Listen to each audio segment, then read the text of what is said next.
আসসালামু আলাইকুম। শুরু করতেছি ইমন সত্তার নামে, যার হাতে আমার আত্মা। আজ দুঃখ ভারাক্রান্ত মন। তার কারণ হচ্ছে বাংলাদেশের রাজনীতির প্রেক্ষাপটটা এমনভাবে তৈরি হয়েছে যেখানে আহ, ইসলামী রেভলিউশনের জয় জয়কার বাংলাদেশে। আমার দেখা, আমি যত মানুষের সাথে আমার কথা হয়েছে, আমার দেখা ম্যাক্সিমাম মানুষ চায় যে আসলে একটা সৎ, একটা যোগ্য, একটা মানে যার উপরে ট্রাস্ট করা যায় এরকম একটা মানুষকে এই দেশের ক্ষমতায় দেখতে চায়, এরকম একটা দলকে মানুষ দেখতে চায়। আমার কনসার্নের জায়গাটা হচ্ছে যে যেখানে বাংলাদেশের ম্যাক্সিমাম রাজনৈতিক দল, ইসলামিক রাজনৈতিক দল একসাথে এক প্ল্যাটফর্মে কাজ করার চেষ্টা করছে, সেখানে বাংলাদেশের এক মুরব্বী, এই মুরব্বী খুবই পরিচিত। সে একটা নমিনেশনের জন্য বাংলাদেশের সবচাইতে বড় দল, সবচাইতে জনপ্রিয় দল, মানে তাদের ভাষ্যমতো সেই দলের সাথে সে আঘাত করছে যে তাকে যেন একটা নমিনেশন দেওয়া হয়। মানে আমার আসলে এটা বলতেও খুব কষ্ট লাগে যে এই মুরব্বী রমজান মাসে একটা সময় ছিল যে শাপলা চত্বর, না তারপরে মামুনুল হককে যখন গ্রেপ্তার করলো, তারপরে এদেরকে মসজিদ থেকে তারাবিরত অবস্থায় ধরে নিয়ে গিয়েছে। কেউ ইফতারি করতেছিল, সেখান থেকে উঠিয়ে নিয়ে গিয়েছে।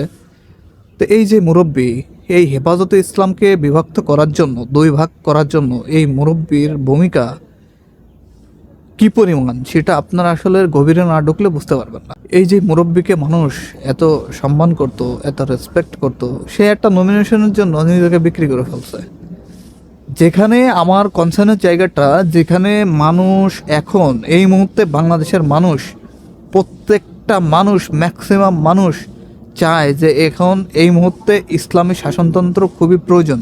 মানুষ সবাইকে দেখছে, এখন ইসলামকে মানুষ দেখতে চায়, এই দেশের ক্ষমতার মসনদে দেখতে চায়। সেইখানে এই মুরব্বিগুলা কিভাবে ইসলামের দলগুলোর সাথে যুক্ত না হয়ে সে ভিন্ন মতাদর্শী মানুষের সঙ্গে যে জোট করে, আমার মানে এটা বুঝে আসে না।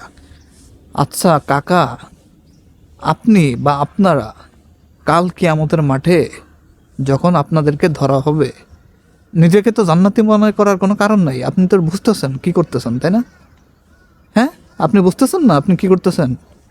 তো যখন ধরা হবে উত্তরটা ঠিকমতো দিয়েন। মোহাম্মদ সাল্লাল্লাহু সাল্লামকে যখন দেখানো হবে যে এটা আপনার উম্মত কিনা, প্রশ্নটা তখন রেডি রেখেন। হ্যাঁ, এই জাতির সাথে, এই জাতির অনেক উপকার করছেন, অনেক, এই জাতিকে অনেক দিক নির্দেশনা দিয়েছেন। এমন একটা সময় এসে এখন আপনারা এমন কাজ করতেছেন, এই জাতির বাটপার সন্তান হিসাবে গণ্যিত হবেন, গাদ্দার হিসাবে গণ্যিত হবেন। সময় আছে, এখনো সময় আছে। এগুলা ছেড়ে ইসলামকে প্রায়োরিটি দিয়ে এই দেশের মানুষের কথা চিন্তা করে ফিরে আসেন, এখনো সময় আছে। ভালো থাকবেন। আসসালামু আলাইকুম।